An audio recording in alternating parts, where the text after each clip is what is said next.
Chapter 1. A night out at Maxime's. Jennifer looked at the clock on the waiting room wall. Nearly 8:30. The light was still on in Dr. Gibson's room. "I'm going to be late," she said to herself. "Why doesn't he hurry up?" The evening surgery was always busy on Thursdays, but tonight was worse than usual. She quickly put the newspapers in a cupboard. Then she took off her white coat and locked it in the cupboard too. She was turning off the lights when someone rang the front doorbell. Oh no, not another patient, not at this hour. She ran to the door and opened it. Outside it was dark, but she could see a man, his hands deep in his pockets. He moved his head and the light fell on his face. "Richard!" she cried in surprise. "What are you doing here?" "Can I come in for a minute?" He did not wait for an answer, but pushed past her and went inside. Jennifer turned to him. She was usually pleased when Richard called, but this was the wrong time. "I'm sorry, but you can't stay. I must hurry. I'm meeting my friend Claire for dinner and—" She stopped. It was Richard's eyes. They looked tired and worried. "What's the matter?" she asked. Just then, Dr. Gibson called from his room. "Did I hear the doorbell, nurse? Was it another patient?" "No, it's only my brother Richard," she called back. She turned back to Richard. "Is something wrong?" she asked again. He shook his head. "I'm fine," he said. "It's just, well, I had some trouble at work." "Trouble?" "It was nothing, really. I said something to my boss and he didn't like it. He got angry with me and in the end he told me to go, so I've lost my job." "Oh, Richard, not again. Why do you do these things?" Jennifer was beginning to feel cross with him. "And now you have no money, is that it?" "Take it easy, Jenny. I don't need very much. Only 20 pounds. I'll pay you back next week. Really, I will." He put his hand on her arm. "You can do that for me, can't you? Just 20 pounds. It's for a present." "Yes, I know.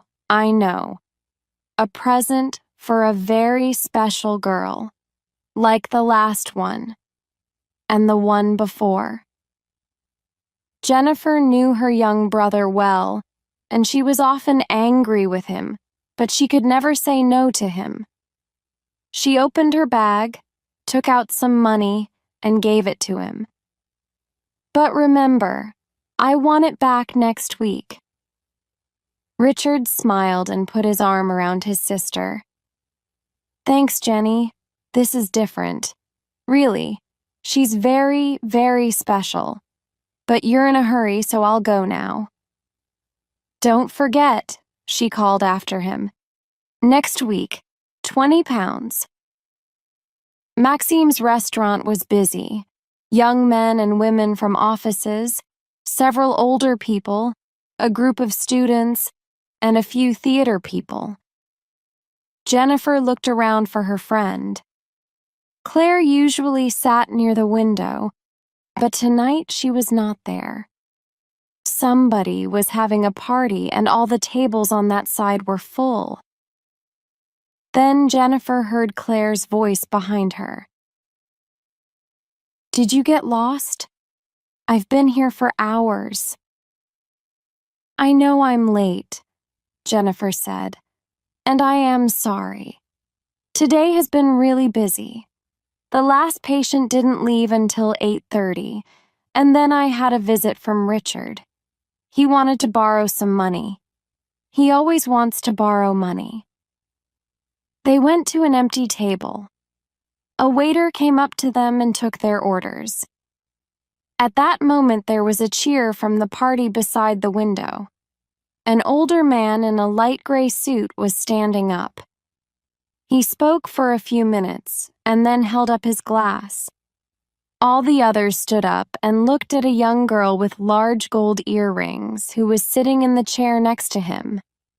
Everyone was laughing, and then they began to sing, "Happy Birthday to You." They were all looking at the girl, but she herself just sat there without a smile on her face. The song came to an end, and there was another loud cheer and more laughing and shouting. Someone called out, "21 today! 21 today!" And this time everyone in the restaurant sang too. Suddenly there was a loud crash. Then someone screamed and a voice shouted, "Bring a towel, quickly!" The man in the gray suit was lying across the table. He was holding his face, which was red with blood. On the table there was broken glass. Someone said in a loud voice, "What happened? Did he fall?" Several people were speaking at the same time. "It's his heart, you know.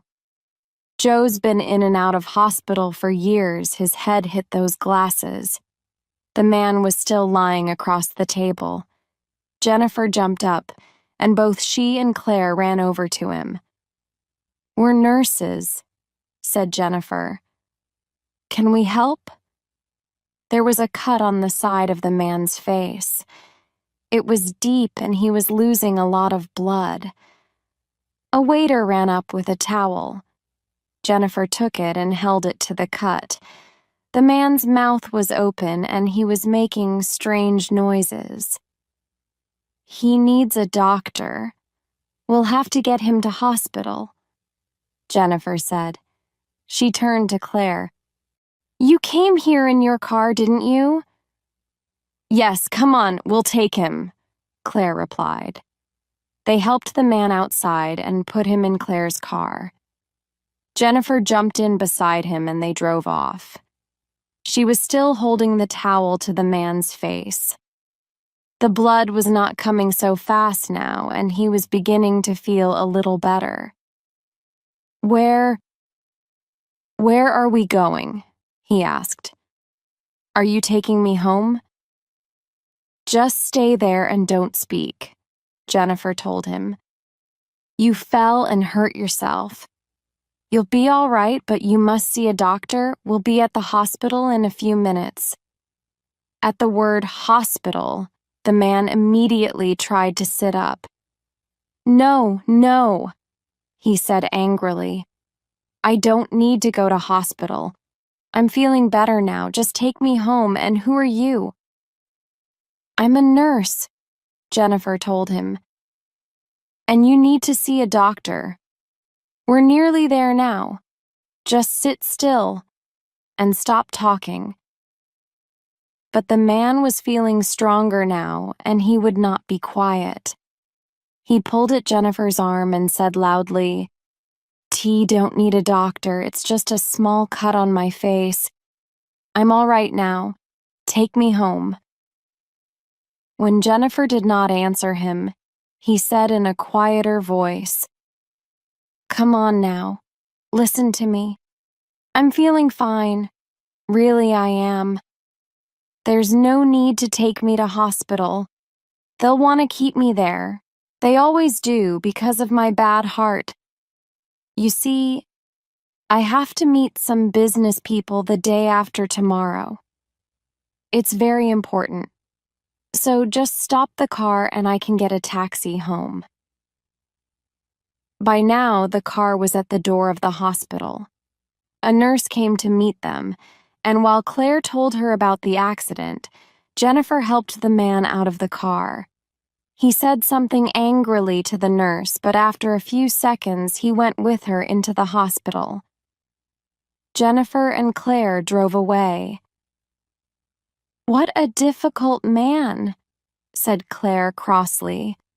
"No, thank you for your help, or you're very kind." "Some people never say thank you," Jennifer said. "Don't worry about it." When they got back to Maxime's, a police car was standing outside, with its blue light on. There was a small group of people around the door. Jennifer pushed through them, Claire behind her. They tried to go inside. A policeman moved forward and put up his arm. "You'll have to wait here," he told them. "But we ordered dinner, and we haven't eaten yet," said Claire. But the policeman was not listening to them. He was looking through the glass door. Something was happening inside and people were moving about. Then one of Maxime's waiters opened the door and two policemen came out. They were holding a young girl between them. It was the girl from the birthday party, the girl with the unhappy face and the expensive gold earrings. The police pushed her into the back of their car and drove away quickly. Jennifer and Claire looked at each other. What an evening. They waited 2 or 3 minutes, but the restaurant door was closed now, and the policeman was standing in front of it again. Neither of them felt hungry anymore. They walked slowly towards the car. Claire was the first to speak. "Come on, Jenny. Let's enjoy ourselves. We're having a night out." Jennifer did not speak. Claire went on. "Do you remember Maxim's little song on TV?" She began to sing, "Come where the music's wonderful, come where the food is fine. Let's all meet at Maxim's. We'll have a wonderful time." She stopped. Jennifer was not pleased. "All this is not really my idea of a wonderful time," she said. "I'm tired and I wanted a nice quiet evening, a good meal, and an early night." "Come on," Claire replied. "Let's go to another restaurant." "No, let's leave it till next week. I'll just walk home now." They said goodbye. Claire got into her car and called, "See you next week, then." Jennifer walked slowly home. She felt unhappy and worried about her young brother, Richard. She remembered his visit to the surgery earlier that evening. He was always in and out of jobs and never had any money. A year ago, he had a little trouble with the police, but Richard did not worry about it. He never worried about anything. He just laughed and came to Jennifer to ask for more money. Both their parents were dead and there were no other brothers or sisters. So Jennifer, 15 years older than Richard, worried about her brother a lot. She went past a jewelry shop with its lights on and stopped to look in the 𝐒𝐭𝐨𝐫𝐢𝐞𝐬 for a minute. She saw some earrings and then remembered the gold earrings on the girl at Maxim's. They were large and looked very expensive, and they looked all wrong next to that small, unhappy face. Where did she get them? Jennifer smiled to herself. Perhaps the police were asking that question now. Chapter 2. A Visit from the Police. Jennifer did not sleep well that night. She woke up feeling tired and unhappy. When she arrived at Dr. Gibson's surgery, she looked into the waiting room. It was nearly full. Another busy morning, she said to herself. Just then, she heard the doctor's car outside. He hurried in and went into his room. 3 hours later, he finished with his last patient. Jennifer brought a cup of coffee and put it on Dr. Gibson's desk. He said thanks and she turned to go. Just a minute," he called after her. "T want a word with you." He sounded a little cross.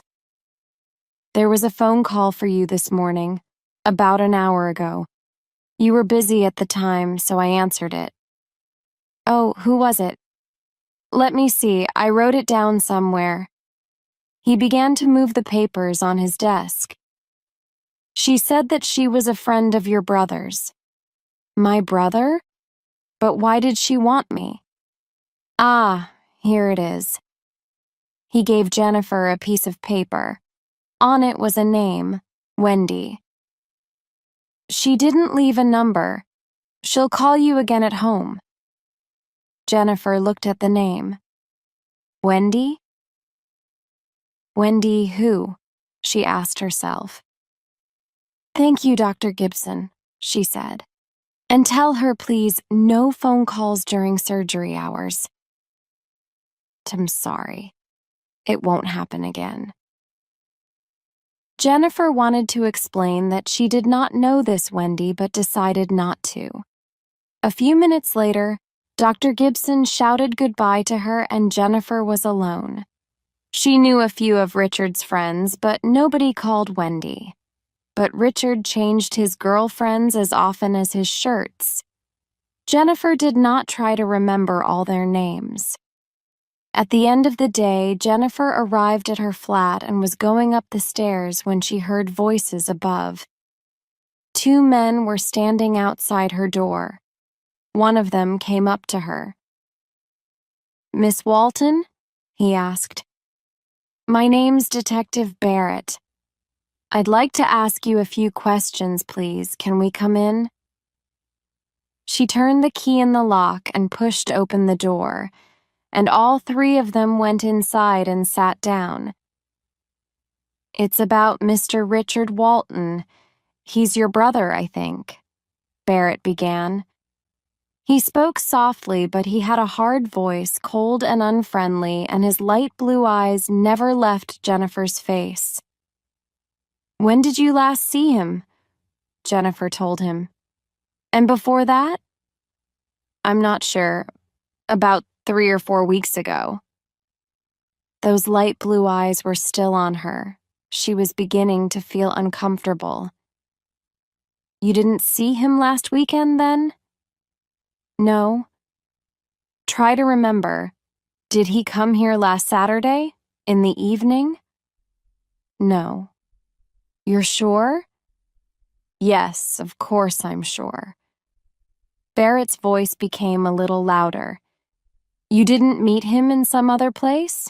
At the airport, perhaps? No, I didn't. I haven't seen him for nearly a month, I tell you. Until last night, I mean. Last night, Barrett said after her. Tell us more about last night. You took a man to hospital. From Maxim's restaurant. Yes. A friend of yours? T never saw him in my life before.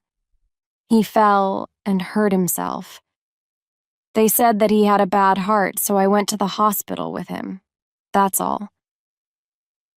You never saw him before? You surprise me, Miss Walton. Barrett was watching her carefully.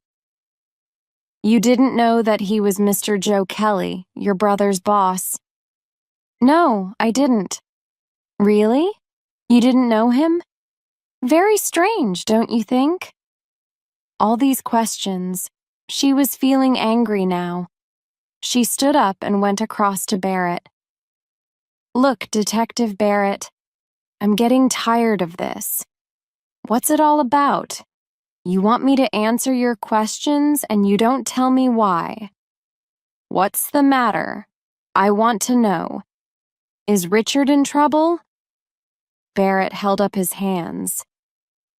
All right, take it easy. He gave a little smile, but his eyes were cold and he was still looking hard at Jennifer. The other detective said something quietly to Barrett. Then Barrett went on, Your brother? What do you know about his girlfriend? His girlfriend? Yes, Wendy. He works with her at Joe Kelly's. Wendy? The mystery telephone call at the surgery that morning. Jennifer tried to hide her surprise. She looked first at Barrett, then at the other man. Then she said coldly, "Richard doesn't talk to me about his girlfriends. He's told you about Wendy, I'm sure. They're very friendly, the two of them. They went to Germany together." He turned to the other man. "Last weekend, wasn't it?" The second detective moved a little nearer and spoke quietly to Barrett.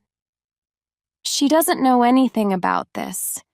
You'll have to explain it to her." Barrett turned to Jennifer again. "We're looking for some stolen jewelry from Germany, and we believe that your brother knows something about it. You won't like this, Miss Walton, but your brother works for a criminal, a thief, and one of these days he's going to find himself in trouble." "But my brother lost his job yesterday. He told me last night, so he doesn't work for this man anymore." Barrett smiled. "Perhaps he doesn't. Or perhaps he wants people to think that he doesn't work for Kelly." He went on.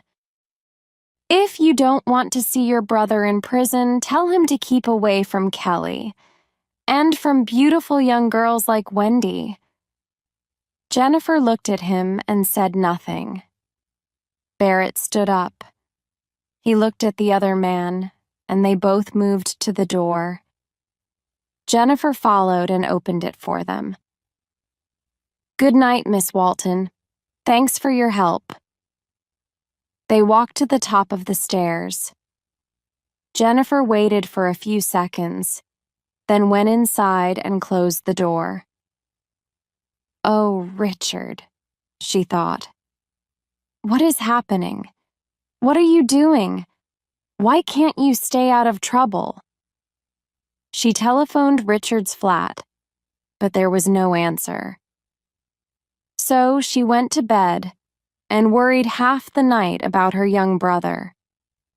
The next day, Saturday, she worked only in the morning. When Dr. Gibson's surgery finished, she went home to wee lunch. Then she planned to go round to Richard's flat and talk to him. But when she got into her flat, the telephone was ringing. She ran across the room and answered it. "Hello? Is that Jennifer Walton?" someone asked. It was a girl's voice. "Yes, Jennifer here. Who's speaking?" The caller was silent for a second or two, then said, "You don't know me, but I'm a friend of your brother's. Are you free just now? I need to see you. It's important." She went on quickly. "I'm just round the corner from your flat. Can I come up? I'll be there in 3 minutes." And she put the phone down. Jennifer was waiting at the door when her visitor arrived. She looked at her in surprise. She knew that face. It was the young girl from 𝐒𝐿𝐴𝐵𝐵's, but without the gold earrings today. The girl was also surprised. "I saw you at 𝐒𝐿𝐴𝐵𝐵's on Thursday night," she said. "You took Joe Kelly to hospital. Are you Jennifer, Richard's sister?" "Yes," said Jennifer. She looked at her visitor and began to put two and two together. "And you must be Wendy." "Yes," the girl said. Jennifer stood back, and the girl went inside. They sat down, and Jennifer looked at the girl coldly. So this was Richard's girlfriend, who worked for the criminal, Joe Kelly. She had a beautiful little face and looked very unhappy, but Jennifer did not want to like her. "What do you want to see me about?" she asked. "It's difficult to explain," the girl began. She looked unhappily at Jennifer's unfriendly face. "You see, Richard has told me about you. He says that you're very kind. You always help him. He gave me your phone numbers and said—" She stopped, and Jennifer waited. "He said that I could ask you for help," Jennifer smiled to herself. Always the kind big sister, she thought. She looked at the girl's small, worried face.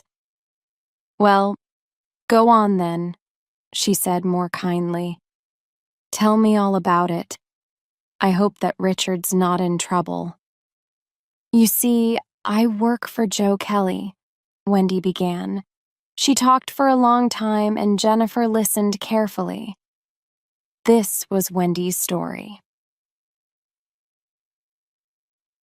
Chapter 3. Wendy's story.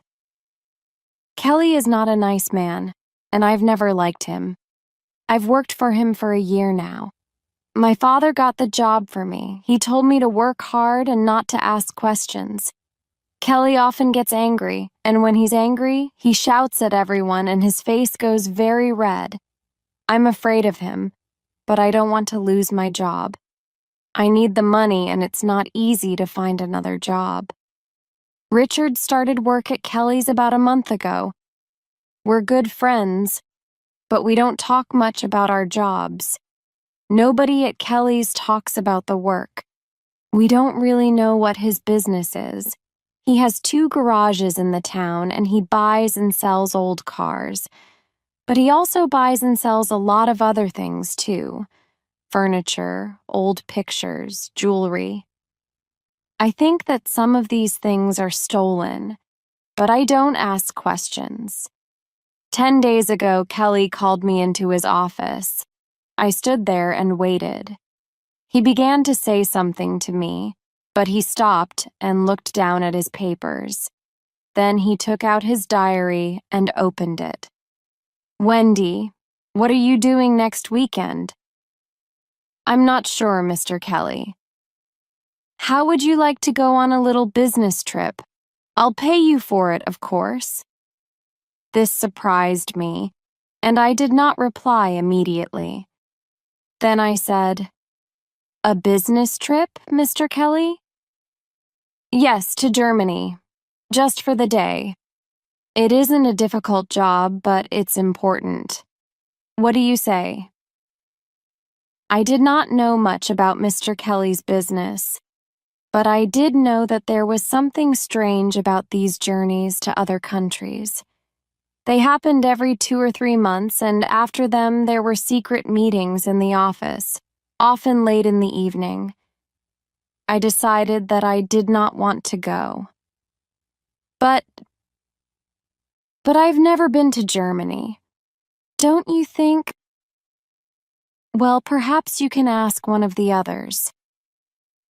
I'm asking you, Wendy. I said that it was important, and I want you to do it.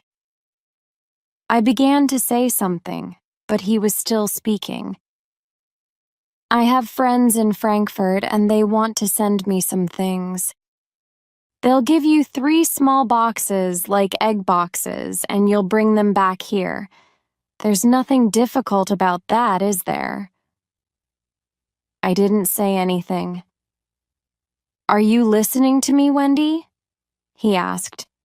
I need you to do this job for me. His voice was getting louder now. I looked him in the face. I'm sorry, Mr. Kelly. I've just remembered. I'm busy next weekend. I can't do it. He jumped up and his chair fell back. Now, just you listen to me, young woman. You work for me. Remember that. I'm the person who pays you. He caught my arm and shook me. This time I'm telling you, not asking you. You'll go to Frankfurt or there'll be trouble. You will leave on the first plane on Saturday morning and come back the same evening with the 3 boxes, and don't say a word to anyone, do you understand? Then he walked out. I didn't sleep much that night, or the next. I wanted to tell Richard, but he was out of town on another of Kelly's jobs. What could I do? I was afraid, and Kelly knew that I was afraid. He did not speak about it again, but on Friday he called me into his office and gave me my plane ticket and some money. There was no escape. Saturday morning came and I went to the airport. While I was waiting there, I heard my name. I knew that voice immediately. I turned round. "Richard!" I cried. "Oh, Richard, I'm so pleased to see you. But what are you doing here?" "I'm coming with you. To Frankfurt. Kelly told me to. Look, here's my ticket." "You mean—" "Wait a minute. What did Kelly tell you?" Richard was smiling. "He told me to come with you, that's all. To stay with you. You know, on the plane. And in Frankfurt." I began to understand. "He told you to watch me, you mean?" When we were on the plane, Richard asked me about my work at Kelly's. He knew very little about Kelly's business, and he knew very little about our trip to Frankfurt. I told him about the egg boxes and why I was afraid. "The boxes are small," Kelly said, "so I think it's jewelry," I told Richard. "And I think it's stolen jewelry." Then Richard got very angry and said, "Kelly can't send you on a job like this. Why doesn't he go himself?" "But that's it, Richard. It's easier for a girl. Kelly knows that. He's clever, you know. But he thinks I'm afraid. So he sent you to watch me." For a time, Richard just sat there and thought. After a while, he turned to me. "You're not going to do it. You're not going to carry stolen jewelry for that man. Leave it to me. I'll think of something, of some plan." Then he was silent again. When we arrived in Frankfurt, we went to a hotel for breakfast. Then Richard went off to buy a newspaper, and after that we sat around for about half an hour. We had to meet Kelly's friends outside the hotel. When we walked out of the door, 2 men were waiting for us in a white Mercedes. We drove through the busy streets of the city and then into the country. Sometime later, we stopped at an old house with trees all around it. We all went inside and the men took us into a dark room at the back and left us there. It was cold, and Richard gave me his coat. He was smiling quietly to himself. We waited there in silence. In another room, people were talking. We could hear their voices. Then the driver of the Mercedes came and took us upstairs. A short man in a dark green shirt was sitting at a desk. In front of him on the desk were 3 boxes. He was playing with a pen and watching us carefully. Richard spoke to him in German. I did not understand, but I heard Kelly's name, and the man in the green shirt began to say something. All at once there were noises outside, the sound of cars and voices and people running. The man jumped up from his desk and pulled a gun out of his pocket. He tried to get to the window, but at that minute the door opened and 3 or 4 policemen ran in and jumped on him. There was a fight, but the police got his gun from him and held him on the floor. An older man arrived, a police inspector with gray hair, and began to give orders to the policemen. He called across the room to Richard and me in very good English. "Are you all right? They didn't hurt you, did they?" He gave some more orders, and then he came across to Richard and held out his hand. "Well done, young man. I must thank you for your help." He turned to me. "And thank you too. You've done very well, both of you. It's been a good day's work for all of us." I looked at Richard and he gave me a little smile. What does he mean? I asked, but Richard did not answer. The inspector then explained to me, "Your friend phoned us this morning from your hotel. After that, it was easy. We just waited near the hotel for the white Mercedes and then followed it here." The inspector took us back into Frankfurt in his car, and when we arrived there, we went at once to his office. He ordered coffee for us, and while we were waiting for it, he said, "You've helped us a lot already, but we need your help with one more thing. There's still Mr. Kelly and his friends. We have a plan for them." Oh, yes. He knew all about Joe Kelly. He brought out the 3 boxes and put them on the table in front of us. Then he said, "We would like you to take these back to England with you." Richard and I looked at him in surprise. The inspector waited for a minute and then went on, "You don't need to be afraid. Perhaps you're thinking about the British police. Is that it? Everything will be all right. I will speak to Chief Superintendent Edwards in London, and there'll be no trouble for you. Now listen carefully." He went on, "Just give the jewelry to Kelly. He won't know about the accident to his German friends, and you must not tell anybody about it or about our conversation today.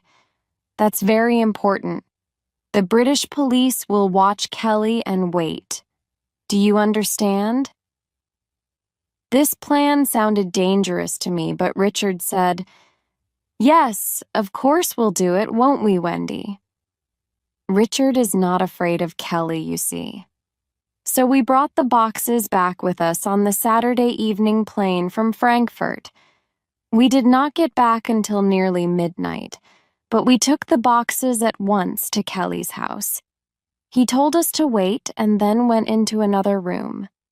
When he came back, he was very happy. He put his hand in his pocket and took out some gold earrings. "These are for you, Wendy, for your birthday next Thursday." "No, Mr. Kelly, no, you mustn't. I can't take them, really, I can't." "Of course you can," Kelly laughed. "You've worked hard for them, and we must have a party for you. Let's get some people together on Thursday night. Where would you like to go? To the Ritz? Or perhaps a disco?" "No, I know." And he began to sing. "Let's all meet at Maxim's. We'll have a wonderful time."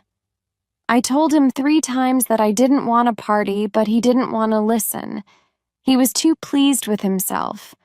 "Oh, yes, Wendy. We must have a party, and you must wear the earrings. Then I'll know you're my good little girl." His mouth was smiling, but his eyes were cold. Richard said quietly in my ear, "Just agree with him, Wendy, and take his earrings. You can give them back later. We don't want anything to go wrong now." The next few days passed very slowly. On Monday and Tuesday, everything was quiet in the office. Kelly did not speak to me again about the visit to Frankfurt. He stayed in his office most of the time and was always on the telephone. No police came to the office, and nothing happened. I began to feel afraid. Early on Wednesday morning, Richard called in to see me. "Is he in yet?" he asked. He looked at Kelly's door. "Not yet." "Why?" "I want the keys to his office, just for a minute." "But Richard, come on, Wendy, he'll never know." "You can't go in there, Richard. He'll be here in a minute. It's too dangerous." "Please, Wendy, it won't take long. I'll be out again immediately." "But why? What do you want?" "Don't ask questions. Just give me the keys. Quickly." Of course, in the end, I gave him the keys. He opened Kelly's door and went inside. Some minutes passed, and then he gave a shout. "One think I've got something." I went in and saw that Richard was standing in front of Kelly's desk with a letter in his hand. He held it up for me. "This," he said, "is going to help us." "What do you mean?" I did not understand. "Listen." He read from the letter. "The eggs arrived last weekend and they are now in my house. Be there on 18th of April, 11 a.m. "The 18th, I said. "That's next Saturday." Just then I heard a car outside. "That's him," I cried. "Quick, put that letter back. You must get out of here at once." I ran through to my office with Richard behind me. "Out there, quick." I pushed him into the kitchen, and at the same time the door opened and Kelly walked in. "Good morning, Wendy." He did not stop, but went into his office and closed the door behind him. Richard then quickly left the office, and I did not see him again that day. He phoned me the next afternoon, which was Thursday. I knew at once that he was unhappy about something. "What's happened, Richard?" I asked. "I'm not working for Kelly anymore," he told me. "This morning, Kelly told me to do another of his little jobs for him, and I said no. So he started shouting at me, and then he told me to go. So that's it. I'm looking for another job." He gave a little laugh. "And worse than that, he hasn't paid me, and now I can't buy you a birthday present." "Oh, Richard, that's not important," I said. "But are you coming to Kelly's party for me at Maxim's tonight? I won't go without you. You must come." "I can't, Wendy. I'd like to be there, you know that. But we mustn't meet until after Saturday." "Why not?" "What's happening on Saturday? And what's happening about the egg boxes? What are the police doing?" "Kelly says I must wear my new gold earrings at the party, but I don't want to. They came from Frankfurt in one of those egg boxes, and they're stolen." "Oh, Richard, I'm afraid. What am I going to do?" "Everything's going to be all right, Wendy. Really. I've got a plan. Just go to the party and don't worry. I'll see you soon." Richard put the phone down, and I have not seen or heard from him since then. Chapter 4.